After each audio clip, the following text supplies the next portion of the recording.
at last, 200 years in the making, in honor of the bicentennial of the state of Illinois, it's the HFK Bicentennial Minute. Today in Illinois history, October 3rd, 1907. President Theodore Roosevelt visits, praises Cairo.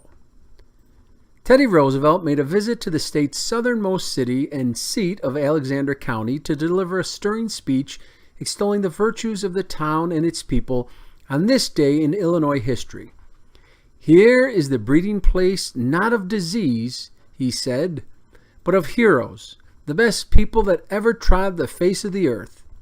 This was in reference and stark contrast to the damning words penned by British author Charles Dickens, who after visiting the city in 1842 wrote in American Notes that Cairo was a detestable morass, a breeding place of fever, ague, and death.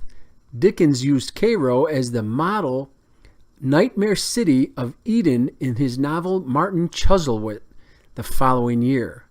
He spared no kind words for Cairo's neighbors either. Illinois town, present-day East St. Louis, for example, was full of muck and mire. But Dickens had invested unwisely in Cairo City and Canal Company, losing money on the failed deal 2 years earlier, and it is suggested that these financial misfortunes may be the source of the scribe's bitterness toward the southernmost town of Illinois. The 26th President of the United States had no such misgivings. The American people abhor a vacuum, he famously told the assembled crowd at St. Mary's Park Pavilion, Cairo, Illinois.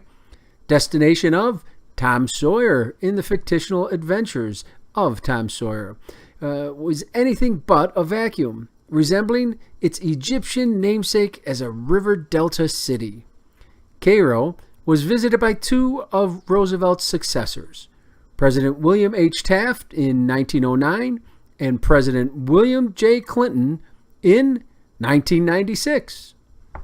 Today's Illinois fact. In 1905, the president of Chicago Cubs filed charges against a fan in the bleachers for catching a fly ball and keeping it. And that's your HFK Bicentennial Minute.